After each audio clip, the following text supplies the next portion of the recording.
Muy buenos días a los radioescuchas que nos sintonizan en las frecuencias de Telemetro Radio, a quienes nos ven por streaming a través de Metcon Go, en RPC Televisión, en señal de televisión digital terrestre, así como a quienes nos ven también en las plataformas de Telemetro Cuarto Poder en YouTube. Bienvenidos a la emisión de hoy, martes 2 de mayo del año 2023. En materia internacional, las notas más destacadas tienen que ver con la anunciada contraofensiva del ejército ucraniano en la parte este de Ucrania, tratando de recuperar territorio ocupado por los rusos. Efectivamente, Ucrania reportó que ha tenido contraataques exitosos en Bakhmut que obligaron a Rusia a abandonar algunas de las posiciones. El comandante de las fuerzas terrestres ucranianas, Oleksandr Syrsky, visitó este martes, hoy, las tropas que combaten en la ciudad de Bakhmut, en la provincia de Donetsk, del este de Ucrania, y horas después de que anunciara contraataques en la ciudad que habrían obligado a los rusos a abandonar algunas posiciones. Seguimos llevando a cabo la operación defensiva y de disuasión del enemigo en el este, dijo hoy Syrsky, en una escueta nota en la que contó también que se reunió con los comandantes a cargo de la zona de Bakhmut. Nuestros comandantes y nuestros soldados son los héroes de nuestro tiempo, dan al traste cada día con los planes del enemigo, dice también el comunicado, en el que se alaba la dedicación y el profesionalismo de los militares ucranianos en Bakhmut. Por otra parte, la Casa Blanca estimó el lunes que el ejército de Rusia ha sufrido 100.000 bajas en los últimos 5 meses en los combates contra Ucrania en la región de Bakhmut. El portavoz de Seguridad Nacional de la Casa Blanca, John Kirby, dijo a los periodistas que la cifra basada en estimaciones de la inteligencia estadounidense incluían más de 20.000 muertos, es decir, 20.000 muertos, 80.000 heridos. La mitad de los muertos del grupo Wagner, que incluye a convictos liberados de prisión para unirse a los combates. Por último, Kirby dijo, el intento de Rusia de una ofensiva en Donbass, en gran parte a través de Bakhmut, ha fracasado. Rusia no ha podido apoderarse de ningún territorio significativo y estratégico real. Muy bien. En Francia, a raíz de las celebraciones del 1 de mayo y de las tradicionales marchas que realizan los grupos de trabajadores, sindicatos, etcétera, ayer hubo un pandemonio. Más de 400 policías heridos y 540 civiles detenidos dejaron esta ola de protestas. Las protestas se dan inspiradas también en el descontento con las reformas propuestas por el gobierno de Emmanuel Macron a la ley de pensiones, que aumenta la edad de jubilación de 62 a 64 años. Un total de 406 policías y 61 manifestantes resultaron heridos durante los altercados que se produjeron en diferentes ciudades francesas. El ministro del Interior, en una entrevista, anunció que se habían detenido a 540 personas, 305 de ellas en París, y le atribuyó las protestas violentas a los grupos de ultraizquierda.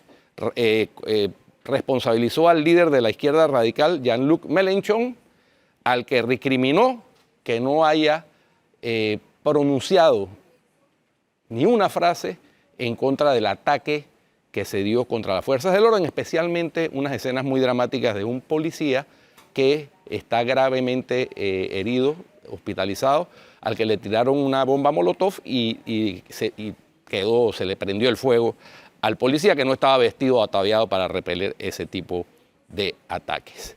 Según el gobierno, participaron 782.000 personas a nivel nacional en las protestas, de ellas 112.000 en París.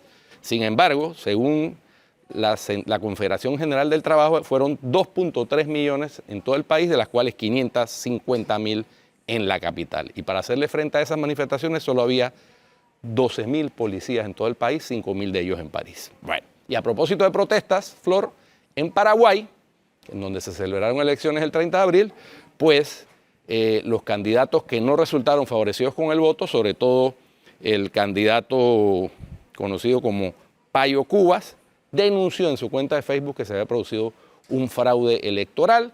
Los otros dos candidatos que quedaron segundo y cuarto respectivamente también solicitaron que se haga una auditoría de los votos, un recuento de los votos, porque no confían en los resultados que allá se transmiten también, igual que en Panamá, extraoficialmente a través de un sistema parecido al TER, y ambos han pedido en sus cuentas de Twitter que se dé este recuento y esta auditoría, incluso de carácter internacional, de esos resultados.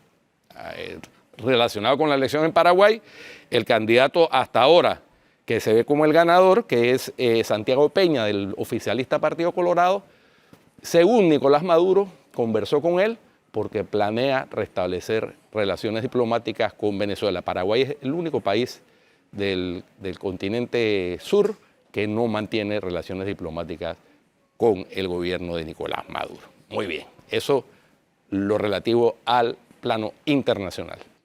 El plano local, Guido, si bien es cierto que ha habido noticias más novedosas, valga la redundancia, para mí la que sigue siendo más grave de todas es la de la extinción de dominio ocurrida el jueves. Yo veo muy grave lo que sucedió, no solo por el fondo, sino por la forma tan absurda y burda, vulgar, obscena, en la que se manejaron los diputados en este tema. Todos. No me refiero solamente a los de una bancada, había gente de todas las bancadas y es igual de impresentable en todos los casos. Creo que se pasó un momento que durará mucho tiempo más para que vuelvan a retomar ese tema, por lo menos un año y pico. Sí, yo creo que eso le va a tocar, a pesar de que también en una intervención que ha sido muy criticada por aquello de que la fuerza pública no debe ser beligerante, el del video del ministro Pino con los otros jefes de los organismos de seguridad, quejándose, lamentando y diciendo que además van a insistir en proponer esto. Sí, pero la manera también de ese video causó mucho ruido. Sí, por supuesto, eso es a lo que me refiero. Sí, mucho ha sido muy ruido. criticado porque no le corresponde a los elementos de la fuerza pública hacer ese tipo de deliberaciones de carácter político. Está bien, el ministro... Eso le dio pie, el ministro, sí. eso le dio pie a los que estaban en contra del proyecto de salida. Entonces decía, ahí está el ministro influyendo y metiéndose en política. O sea, Sí. pero es verdad, porque eso se vio desde el primer día del proyecto. Esto empezó siendo promovido por el Ministerio Público y pasó a ser político cuando el tema pasó a manos del Ministerio de Seguridad. Es verdad. Es verdad. Y ahora, así aunque el fondo no es político. ¿Ah? No, el fondo no es político, estamos hablando del manejo. Es político por el funcionario que lo lleva, Mira, en este caso el ministro de Seguridad. Exacto. Pero el fondo es un fondo técnico, es un tema de justicia. simple y sencillamente de justicia, es un asunto criminal. Y en tal caso, quien ha debido dar... Y de criminales. Y de criminales también, ¿no? En tal caso, quien ha debido dar la cara en representación del gobierno nacional, que lo hizo, pero lo hizo a su estilo, ¿no? Es el presidente. Claro, es Laurentino que Cortizo. desde el principio. Porque esto fue aprobado por el Consejo de Gabinete. Desafortunadamente se designó al ministro de Seguridad para que fuera el que presentara este proyecto. Ese fue el primer error, yo creo. Y lo dejó solo. Debió ser siempre, si había interés, claro está, de parte del Ejecutivo, el presidente de la República, el que impulsara esta iniciativa. Esta iniciativa no es un tema político, es un tema técnico criminal. Y aquí particularmente faltó ese liderazgo del presidente de la República respaldando a su ministro, que en este caso pues el ministro de Seguridad, que fue el que llevó el proyecto y que por 2 años lo vimos cabildeando en la Asamblea este tema para que al final lo dejaran, como se dice, con las patas en el aire, porque eso fue lo que ocurrió lamentablemente. Sí, y yo no creo... En el aire a él, al procurador, a todo el mundo. Y esta mañana decía Rómulo Rux, maleante defiende maleante, o sea, pero ni para salvar la cara la Asamblea hizo el esfuerzo, ni para salvar la cara de lo que ocurrió el jueves. Eso es lo lamentable. El otro tema es que yo no sé si el Ejecutivo tenga pensado convocar a sesiones extraordinarias porque hay varios temas pendientes. Está la aprobación del contrato con la minera, es uno de los temas candentes que quedó pendiente. Está el tema de la extinción de dominio, yo tampoco le veo futuro ni con ni en este periodo de la Asamblea, así se convoque a sesiones extraordinarias, ni con esta Asamblea. En año electoral, cuando necesita está visto que esta Asamblea no va a pasar ese proyecto. No le veo futuro ni ahora, ni en el próximo periodo, a menos que haya realmente una verdadera estrategia de parte de Ejecutivo y Legislativo para pasarlo, subsanar el error, pero no veo ese interés, la verdad que no veo ese interés, ojalá que haya ese interés, pero no veo ese interés de que ocurra, ojalá que ocurra, la verdad. pero dadas las características y las circunstancias, se vuelve como muy complicada la asamblea en este último periodo. Siempre ha sido así. ¿Cómo uno podía tener esperanza? Mira la gente que estaba sentada en esa mesa. Cuando abiertamente en una mesa de la comisión que evalúa el proyecto de extinción de dominio está el abogado personal de Ricardo Martinelli, ex convicto él mismo. ¿Qué se puede esperar? Yo creo que sí hay muchos cuestionamientos acerca de las figuras que estaban en esa mesa técnica. Obviamente, al final, después de ver esa mesa técnica, vimos los resultados. Así que no era como de extrañar que lo que venía no era necesariamente lo que se había planificado. Mira, solo el hecho de que estuviera ahí Alfredo Vallarino sentado en esa mesa hubiera sido un escándalo en otro país. Oye, si tuviera el abogado de Álvaro Uribe sentado en una mesa en Colombia, eso pero aquí pasó sin pena ni gloria. Aquí pasa todo sin pena ni gloria.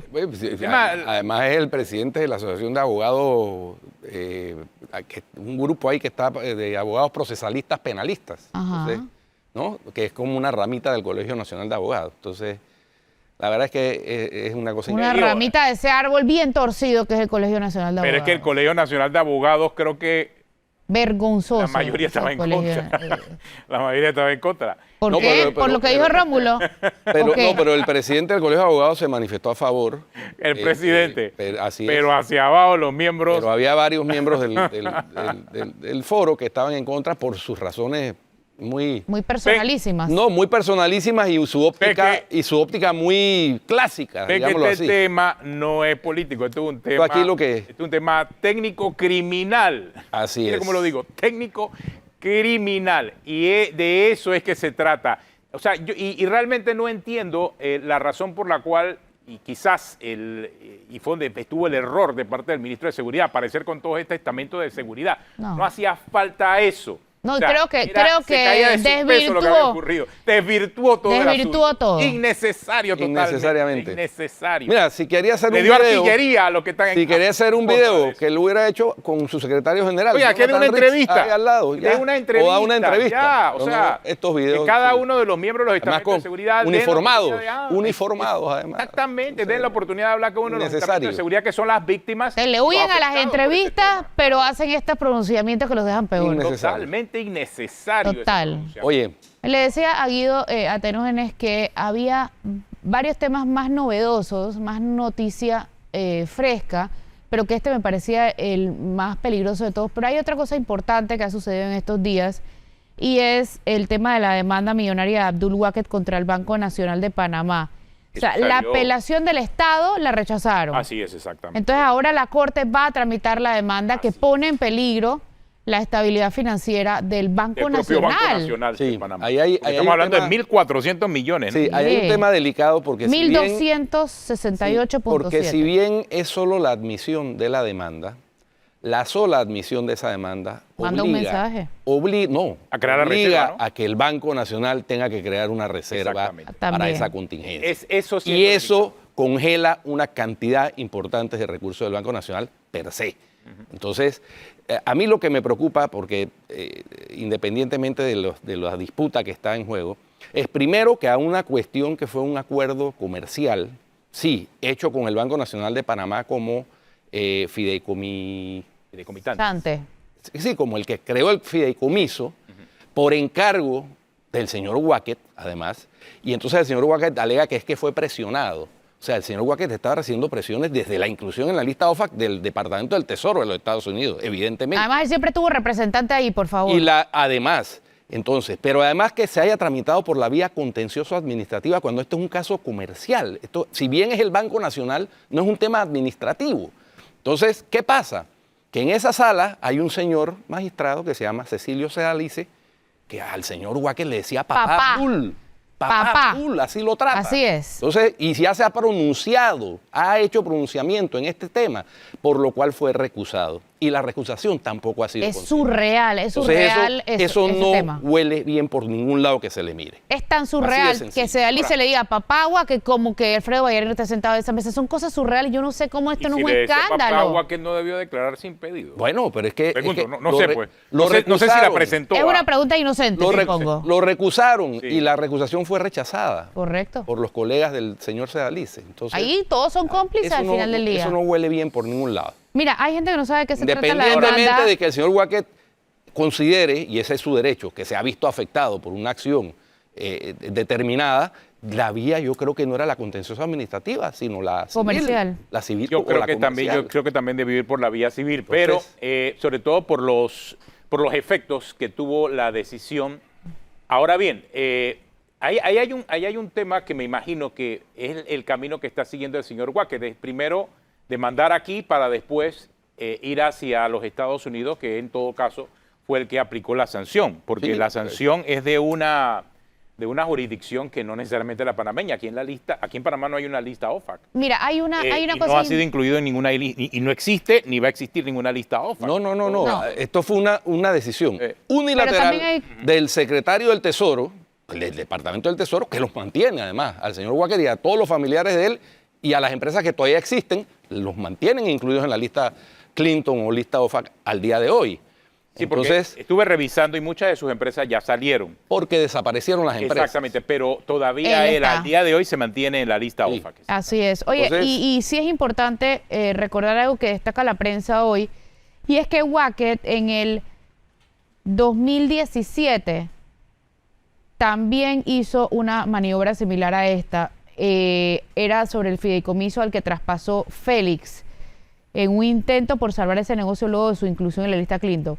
Esa demanda fue rechazada en julio del 2017 porque la Sala Tercera consideró que no tenía competencia para dirimir ese conflicto al tratarse de una transacción privada y comercial, como lo dice Guido. Exactamente lo mismo Pero que la mira del lo banco- curioso. que la del Pero- Soho Mall. Pero mira lo Es lo curioso mismo, de pero esto, no es nada dice, nuevo. en Sí. esa ocasión, Sedalice salvó su voto por estar en desacuerdo con la decisión del resto de los magistrados, ya que según él, aquel fideicomiso era de naturaleza administrativa. Bueno, Ese eso ya fue- se pronunció. Por eso te digo, Pero eso mira, fue de nuevo. otro caso. La corte un día dice De una otro cosa y al caso, siguiente dice otra. de otro caso, pero con el mismo mismo espíritu. el mismo, no, la misma persona que se considera afectada. Entonces, ya Además, Sedalice señores, es la misma se pronunció. maniobra. Eso La es lo que Corte estoy destacando Suprema, como justamente. dice una cosa, dice otra. Ya es bastante Frecuente. bastante frecuente que eso está ocurriendo con nuestra Corte Suprema de Justicia.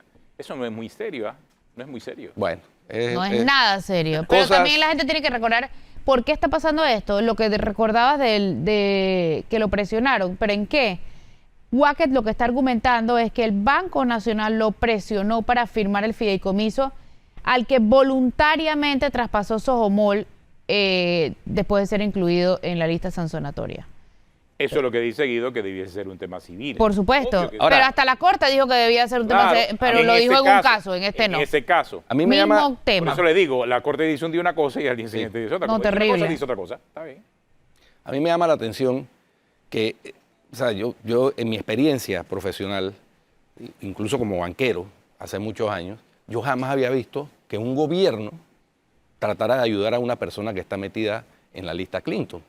Y créanme, a mí me tocó lidiar con clientes míos que habían sido injustamente metidos en la lista Clinton y el gobierno colombiano jamás intervino. Al contrario, en el caso del señor Wackett, la superintendencia de sociedades, al día siguiente que lo metieron a sus empresas en la lista Clinton, las intervino y las cerró en Colombia. Pero aquí vemos el Pero caso. él no demandó al gobierno colombiano. Es lo que te iba a decir, Guido. Debería El caso de mandar allá. es que aquí vemos el caso de que encima de que lo han ayudado, ahora se fue contra el gobierno, ¿no? Bueno, Claro, y O el sea, en contra del Estado... Estado, porque es que no estamos hablando que aquí es de el un gobierno Estado, es el particular, país. es el Estado. cosas de Es Congolandia. más, inclusive esto pudiese tener otro tipo de alcances, ya yendo por la parte civil, es hacia los responsables del Estado en el momento en que se dieron las cosas, que ese es algo también que ha estado circulando. Bueno, pero si hubo una inclusión en la lista, hubo un responsable de haberla incluido, entonces buscar los responsables del Estado en ese momento. O sea, hablamos de expresidentes o exfuncionarios que estuviesen involucrados. Pero ¿qué tiene que ver un funcionario panameño con la inclusión de un ciudadano en la lista de la Secretaría del Tesoro? Nada. Cero. Eso es una decisión unilateral de la Secretaría del Tesoro. Es como si ahora responsabilizaras al presidente Nito Cortizo porque incluyeron al señor Martinelli en la lista 7031C de los cleptócratas, ¿Qué tiene que ver el Estado panameño con eso? Pero es Cero, que- nada. Entonces el argumento Ahora, es que la Constitución Guido, dice que estás dándole que ideas. hay que protegerlo. Estás dando No, ideas señor. futuras porque eso es lo que viene después de lo que está Hombre. pasando con el caso. Entonces esa es una decisión unilateral de un Estado como No, los pero Estados y además, Unidos. pensemos Estás en dando algo. ideas acerca de las cosas que vienen, en función de lo que está haciendo la Corte Suprema de Justicia. ¿Qué Mira los pasa? alcances de eso. A ver, y a eso justamente voy. ¿Qué pasaría si este banco cierra? ¿Cuál sería el alcance Uh, de que este banco no gravísimo. existiera? Gravísimo. Ese es el banco principal del Estado, es el banco que tiene la Cámara de Compensación. Sí, de verdad, la Corte no la Es el entiendo. banco que maneja los fondos estatales, es decir, es gravísimo. Gravísimo, Eso- pero ese es el alcance de lo Solo que la puede demanda suceder. obliga a provisionar, a hacer una A hacer reserva la para reserva. provisionar esa Obviamente, posible Y contingencia. además de que manda el pésimo mensaje de que una cosa, un día hace una cosa y otro día hace la misma Obviamente el Estado panameño es el que capitaliza al Banco Nacional de Panamá y le va a tocar capitalizarlo O frente. sea que a la rifa del tigre embestializado, O las elecciones, súmale otra raya más con esto Así es. del Banco Nacional de Panamá. cosa. No, la Bueno. Corte Suprema está salida de su tiesto. ya lo estamos diciendo desde hace rato. Ujú. Aquí no ha habido muchos cambios. Tiene contradicciones en sus fallos, primero, y segundo, violaciones a los derechos. Entre la Corte y la ANTAI, aquí estamos. Y además la demora Indefenso los conveniente en los casos. Oye, por cierto, Flor, ahora que hablas de casos y estábamos hablando de extinción de dominio, muy interesante la entrevista al juez de extinción de dominio de Guatemala, sobre todo la última parte. Que por qué no le quedó más remedio que liberar el avión Ah, sí. famoso. Yo pensaba que era porque le habían presentado la evidencia que había sido adquirido legítimamente. No, fue porque las autoridades panameñas no le mandaron la información. Pero espérate, que eso- estaba requiriendo. Eso lo dijo también Eso antes lo de- dijimos aquí en Cuarto Poder desde el día 1. Sí. Desde el día 1, recuerda. Él lo dijo en otra entrevista que le había hecho y después lo llamamos acá, ¿te acuerdas? El Sí, sí, Cuarto sí. Poder y él Lo lo que pasa es que dijo. en la narrativa del dueño del avión es que él justificó el origen de los fondos para comprar el avión. Ya el avión, por cierto, lo está usando porque sacó una foto. Ahí al parecer la semana pasada, sí, el sí, viernes me parece, sí. es Ya correcto. está en sus manos. Oye, y el que andaba por Chiriquí era Rica Martinelli, el hijo. Ah, sí. Sí. ¿Te lo encontraste allá, Flor? No, Ah. Oh, tú andabas por allá también, ¿no? pero Por eso te pregunto. él aquí, yo allá, mi amor. Pero sí lo viste, sí lo viste. Ni. No, como nosotros no queremos lo mismo por el país, yo no tengo nada que hablar con ese sujeto sin predicado. ¿Y Martín Torrijos qué? Oh, bueno, hizo En su, el acto del Hizo- anuncio. hizo El su- anuncio del anuncio de lo que viene. hizo su proclamación inicial, porque ahora todavía falta formalizarla en el Congreso, Eso es, en un acto muy vistoso, por cierto, muy producido, muy producido. Bastante. El viernes en el Hotel Sheraton. Mejor producido que el de otro. Sí, mucho mejor.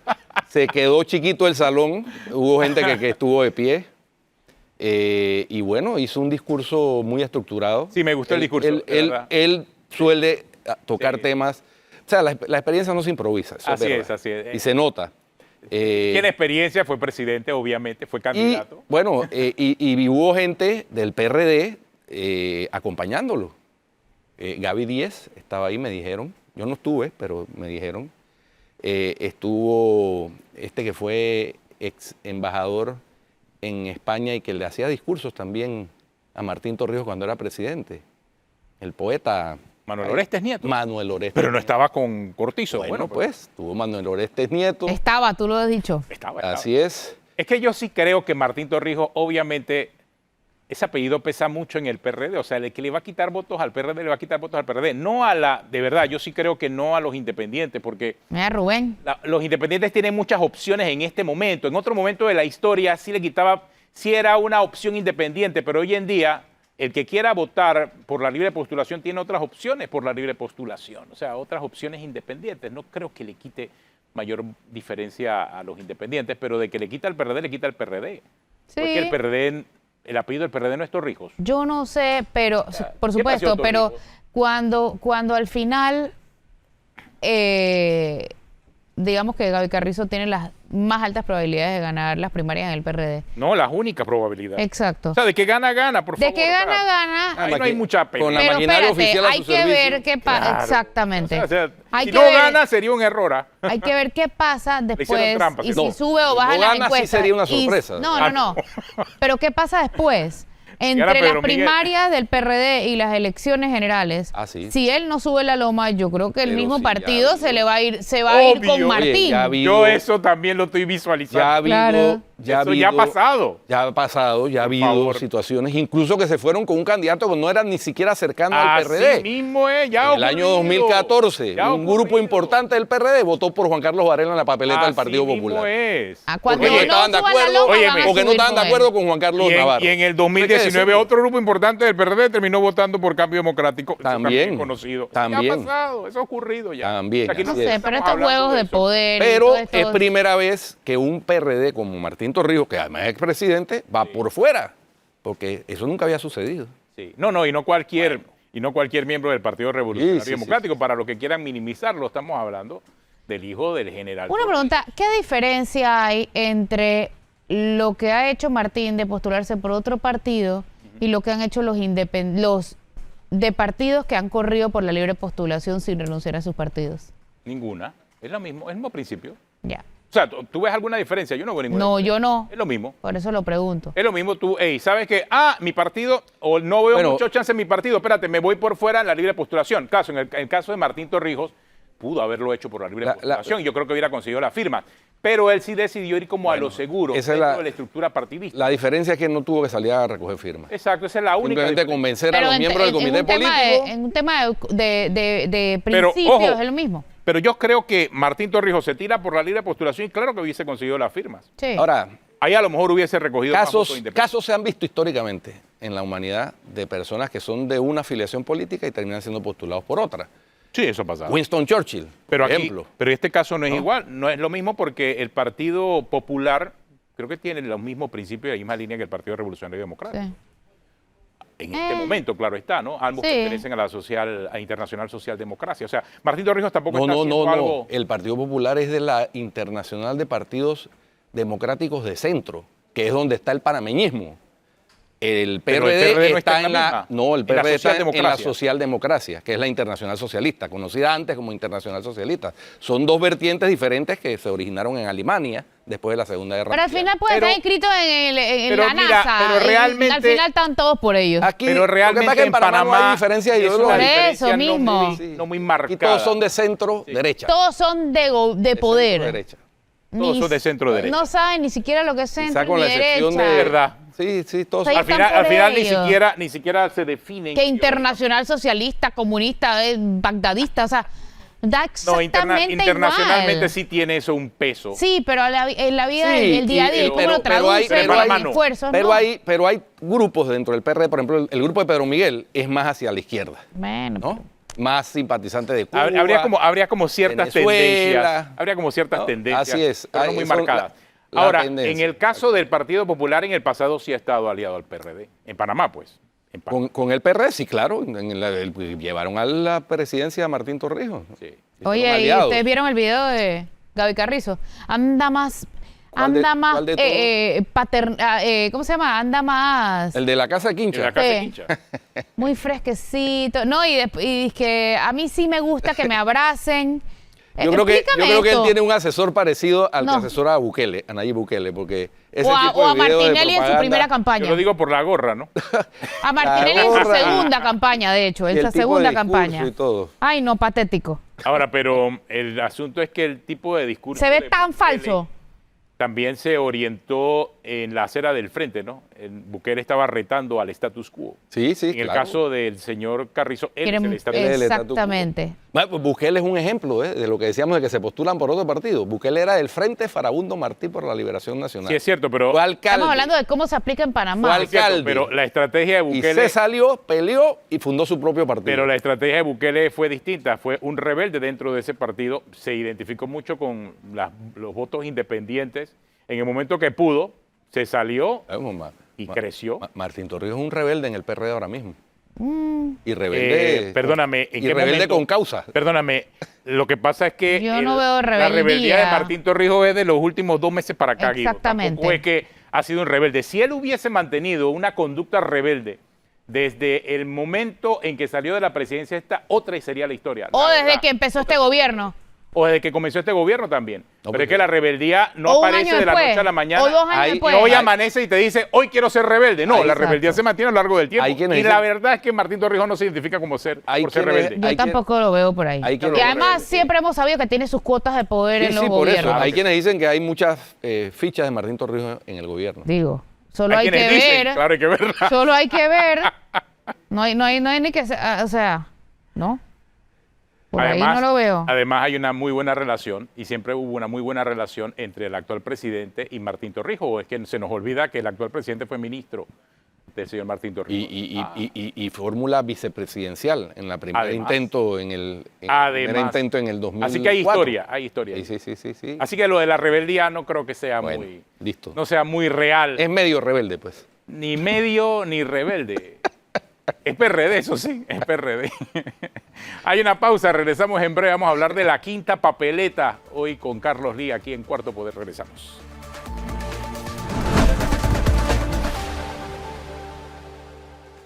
Aquí estoy con la señora Aime Arjona. Miren esta belleza de casa. Esto es lo que se conoce como casa de quincha. Mi favorita. Yo amo estas casas. Frescas y coloniales y una belleza. Y ella me acaba de decir que va a votar en la casilla 4. PRD, gente buena, gente noble, gente trabajadora y luchadora. ¿Verdad? La quiero mucho. Muchas gracias por su apoyo. Yo. Aquí estoy con la señora Aime Arjona. Miren esta belleza. Bueno, Flora, ahí está lo que estabas mencionando, la campaña del señor Gaby Carrizo. Dice que son sus favoritas. Él vive en una casa de quincha, me imagino, ¿no? Probable. En Costal Este, casa de quincha. Sí, claro. Ya. En Peronomé, la que construyó en Peronomé es de Quincha. También. Ah, bueno. De verdad que cuando los políticos están en campaña dicen de todo. Dicen tanta paja, hablan paja barata y además, o sea, se ve tan Ahora, falso la cuando hablan señora así. no se veía muy contenta. No, eso es lo que iba a No decir. sé si es mi Mira, apreciación Yo creo que hay que subjetiva. poner el video de nuevo para ver la pero cara de la no se señora veía ahora, por muy- favor, No, que Miguel eso No Ángel. se veía cómoda, digamos. Claro, o sea, yo no sé dónde estaba la gente que le estaba haciendo el trabajo en redes sociales, pero ¿por qué no? Y le dijeron a la señora que sonría por lo menos. A ver, a ver, a ver. Mira, Mira, ay no, la ella está como que la esté señora- la hablando señora está paja aquí. incómoda. Lenguaje corporal. Claro. Pega su poste, es como si le da miedo que se lleven el poste también. No, que se iba a la casa, imagínate, ya lo que está... Le dio miedo que se vaya a mi lleven el casa, poste. espérese. No sé, Este en mi poste casa. es mío. Exactamente, este poste por lo menos es mío, es lo que está diciendo la señora. Ay, Dios, y ay, a la vida, la abraza y todo. Ay, no. Son como comportamientos estereotipados de todos los políticos, ¿no? Eso en Fatal. términos generales, no Eso. solamente, por eso hablábamos acerca de lo de Martín Torrijos. O sea, la rebeldía no te aparece No. en 2 meses. La rebeldía es algo permanente en la esencia de la Al persona. final del día estamos en campaña y todos están Exacto. tratando de llegar al poder. Todos Punto. Bueno. de una forma u otra Oye. aparecen en campaña sacando entonces Vamos. lo que siempre han dicho que son buenos. Vamos al tema de la quinta papeleta con nuestro invitado de hoy, Carlos Lee. Don Carlos Lee. Carlos Lino, el beisbolista. No, Carlos Lee, abogado destacado, activista por la justicia, Por eso, de la por Alianza eso. Ciudadana Pro Justicia, muchos años. Y no el beisbolista. Que además ejerce la ciudadanía activamente, y ahora en ese ejercicio de la ciudadanía activa está en el grupo que está promoviendo la inclusión de una quinta papeleta en las elecciones del 2024 para la convocatoria, Carlos, a una asamblea constituyente. Así es. Yo creo que hay que ubicar la situación y ayudar a hacer docencia en este tema, ¿no? El poder constituyente se activa en la medida que la población, los medios, toquen el tema de la constituyente. Y eso fue, en primera instancia, la intención de haber presentado la solicitud al Tribunal Electoral de la quinta papeleta. Ya todos, yo creo que eso se entiende, pues que es una quinta papeleta porque es una quinta elección extraordinaria en los lugares donde se eligen, hay 4 elecciones. Hay algunos lugares que ya tienen quinta elección cuando eligen concejales, pero en la mayoría de los municipios en Panamá son 4 elecciones generales. Y por eso lleva el nombre de quinta papeleta. La clave de esa quinta papeleta es la pregunta que se formule. Y esa pregunta no puede ser unilateralmente definida por el Tribunal Electoral, es lo que nosotros planteamos. Y por eso el activar el poder constituyente es generar discusión, generar debate en los barrios, en las comunidades, en las organizaciones, en las distintas organizaciones sociales, para que, entre otras cosas, definan qué pregunta queremos someter a la población frente al tema de las reformas o de la constituyente. Nosotros estamos convencidos de que el país está en una situación que requiere urgentemente un nuevo pacto social.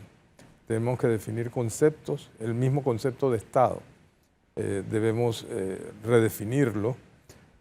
Nuestra Constitución, por ejemplo, no establece que nosotros estamos viviendo en un Estado de derecho. Y es importante consagrar en la Carta Magna el tipo de Estado en el que pretendemos desarrollar la vida social y política del país. Entre otras cosas, pero hay algunos elementos importantes que luego si se logra este paso de que se consigne la quinta papeleta en el proceso electoral del próximo año, hay que activar o seguir en la activación del poder constituyente y generar debates en los barrios, en las comunidades, para tocar los temas o para evidenciar los temas más importantes que la comunidad nacional, que la ciudadanía entiende que deben marcar una diferencia entre una nueva constitución. Tenemos que tomar conciencia que nosotros nos regimos por una constitución de corte militar que vino a legalizar una intervención militar en el año 68, que después ha tenido modificaciones, pero ha mantenido el espíritu originario de la Constitución del 72, que es la concentración de poder en el 72 en manos de los militares y después de las modificaciones en manos de los partidos políticos. O sea, la democracia nuestra está secuestrada por partidos políticos que les queda grande incluso el nombre de partidos políticos. Mientras en la primera parte ustedes debatían sobre el tema precisamente de los candidatos y de los partidos, yo me preguntaba qué partido estamos hablando. O sea, son grupos, asociaciones que tienen intereses particulares y no cumplen realmente con lo que... Se ha perdido la esencia partidista, es verdad, Carlos. Claro. Así es. Y en ese sentido, pues, nos merecemos una democracia verdaderamente participativa y no solamente que tenga el título de democracia participativa, sino que la misma Constitución consagre las condiciones y los mecanismos de participación y que esta participación tenga incidencia en la gestión pública.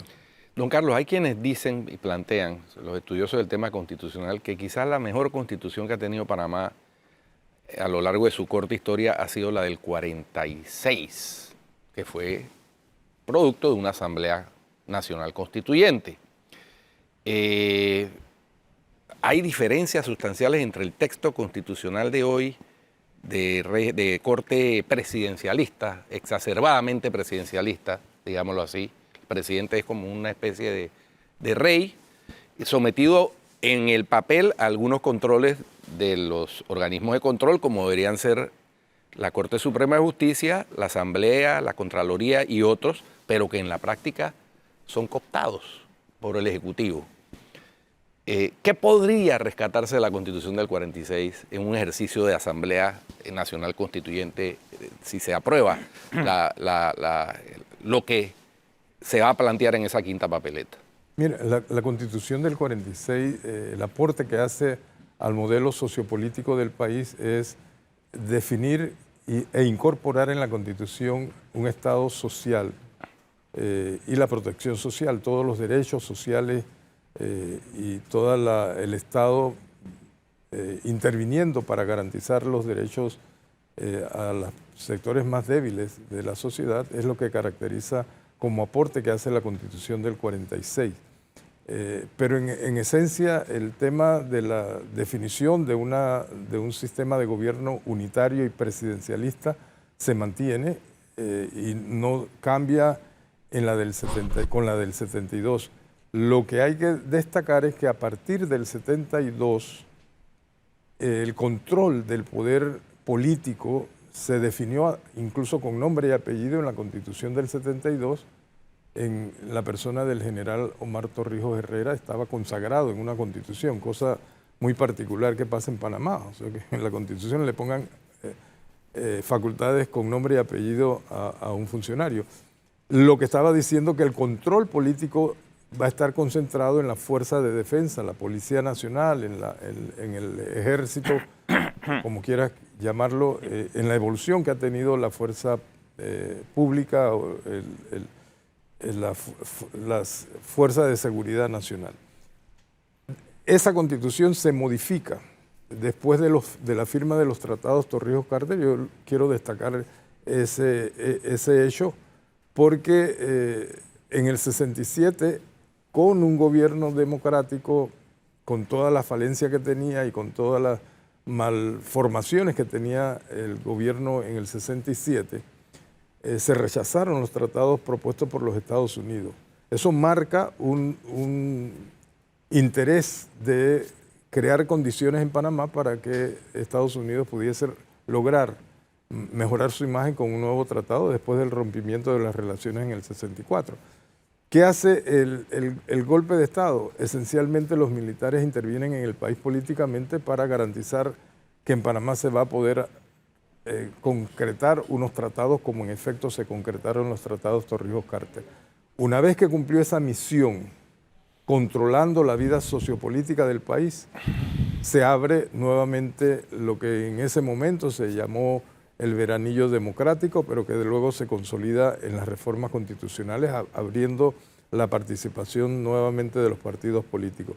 Pero esencialmente no se toca el tema del control político y del secuestro de la democracia por parte en el 72 de los militares y a partir del 84, cuando se reforma esencialmente la Constitución, después de la firma de los tratados Torrijos-Carter, ese control y ese secuestro de la democracia se pone en manos de la partidocracia.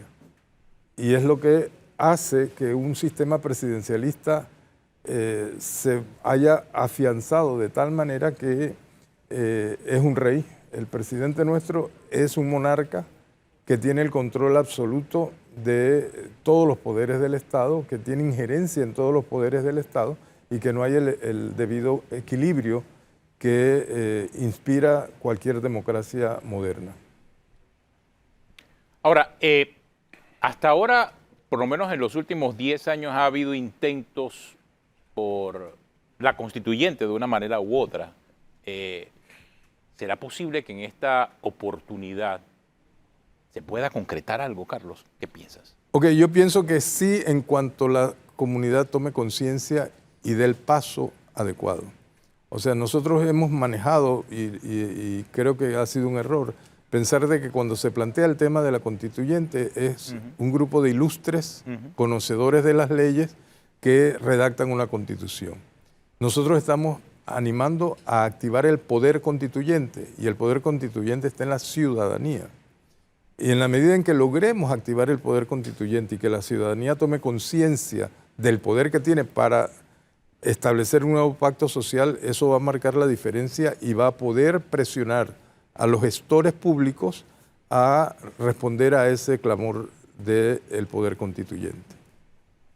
Claro, de igual forma también lo que debe incluir esa constituyente es el gran reto. Estamos viendo también una realidad política en el país que llama la atención de muchos panameños acerca de hacer algo. Y quizás donde no hay la conexión es que el camino para poder hacer algo quizás comience y termine en una constituyente.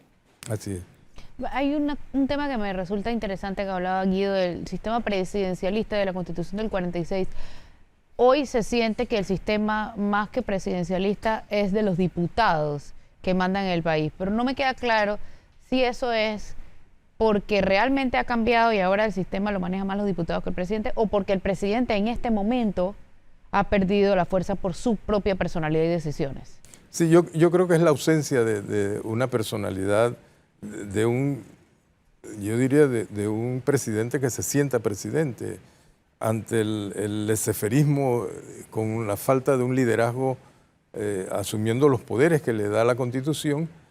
Cualquiera que cree que tiene algo de poder lo va a ejercer. Y en este caso es lo que se está evidenciando. La Asamblea es un cuerpo orgánico que tiene la incidencia de que forma las leyes. Y las leyes es el fundamento del Estado de Derecho. Pero creería que más poder que ese poder, valga la redundancia, es el presupuesto aprobado por el Ejecutivo.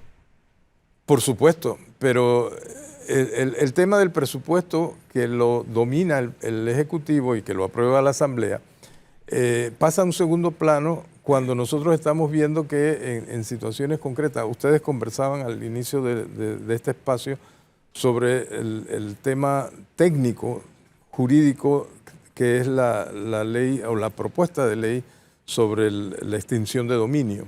Ahí hay un claro ejemplo en donde faltó el liderazgo adecuado para promover esa ley. En mi opinión técnica, fue un error absoluto el que el Ejecutivo presentara esa ley. Esa ley tiene que ver con el órgano judicial. La Asamblea, la Corte Suprema tiene iniciativa legislativa y podía haber propuesto una ley que fuera técnica y que fueran a defender la parte técnica de esta ley. Sin embargo, fue propuesto por un órgano político, que es el Ejecutivo, a través del Ministro de Seguridad, además agravando el error de plantearlo como un problema de seguridad nacional, cuando es un tema eminentemente procesal. Y es una herramienta que puede ser adecuadamente utilizada para, desde la responsabilidad que tiene el órgano judicial, o sea, de administrar justicia, pueda combatir la delincuencia organizada y el narcotráfico y todo el tema que tiene que ver con el crimen internacional. Sin embargo, el primer error, que fue iniciativa del Ejecutivo, el segundo error, que lo presenten desde la oficina o desde el Ministerio de Seguridad. Eso no es un problema de seguridad nacional, es un problema de cómo resolvemos la criminalidad en el país, que tiene que ver más bien con la seguridad ciudadana y no con la seguridad del Estado. Y eso demuestra la forma como se desarrolla este problema en la Asamblea y el Ejecutivo, demuestra que no hay un liderazgo por parte del Ejecutivo que sea eficiente, ¿no? Los legisladores, cada uno analizó sus beneficios o sus contrariedades con una ley de este tipo y predominó el desorden que hay en este gobierno. Bueno, vamos a un pequeño cambio y regresamos con nuestro invitado de hoy, el licenciado Carlos Lee.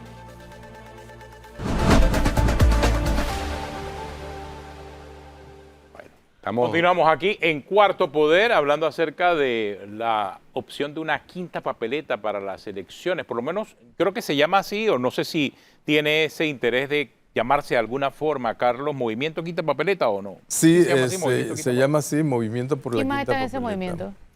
Ese movimiento estás tú y está todos los ciudadanos.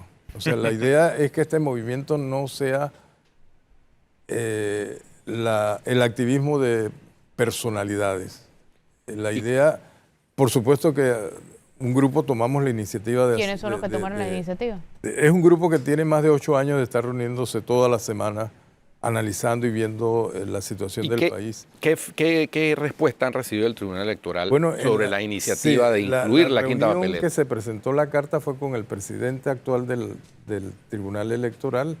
Él se manifestó muy de acuerdo, muy conforme con la solicitud y prometió que iba a convencer a sus colegas para que se presentara el tema de la quinta papeleta. Entonces, ¿se puede concluir que él está de acuerdo y los demás no, y por eso los tiene que convencer? No concluyo con ahora, eso. Pero ¿qué se requiere?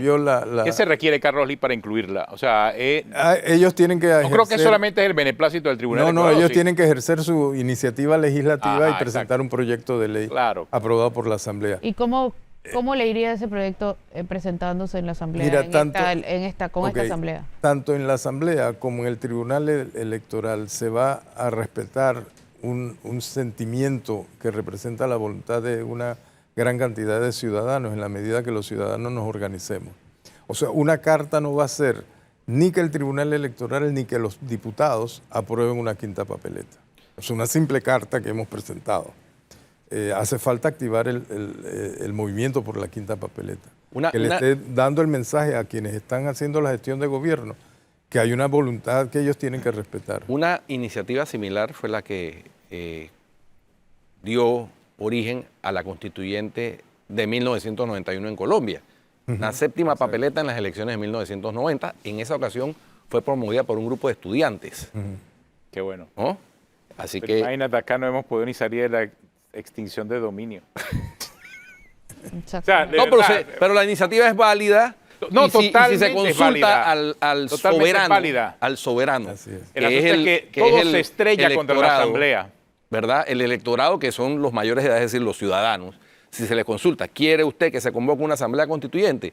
¿Sí o no? No, claro. Es una especie de meter una quinta papeleta de un referéndum constitucional Claro. Así es. en las elecciones del 2020. El problema es que lamentablemente Básicamente. todo se estrella contra la Asamblea y ahí mueren las palabras muchas veces, eso es lo lamentable, pero y por esa razón uno como ciudadano no puede dejar de existir, uno tiene Bueno. que seguir. Claro, y activar el poder constituyente es esto que estamos haciendo. Exactamente, Ustedes en su ese es el espacio de televisión se han activado en el tema de la constituyente y si todo el mundo empieza a plantearse el tema de la constituyente, hemos activado ese poder y ese poder tiene primero el mandato constitucional del artículo 2 de la Constitución que dice que el poder emana del pueblo. Eso es falacia si nosotros no hacemos que realmente ese poder se sienta, ¿no?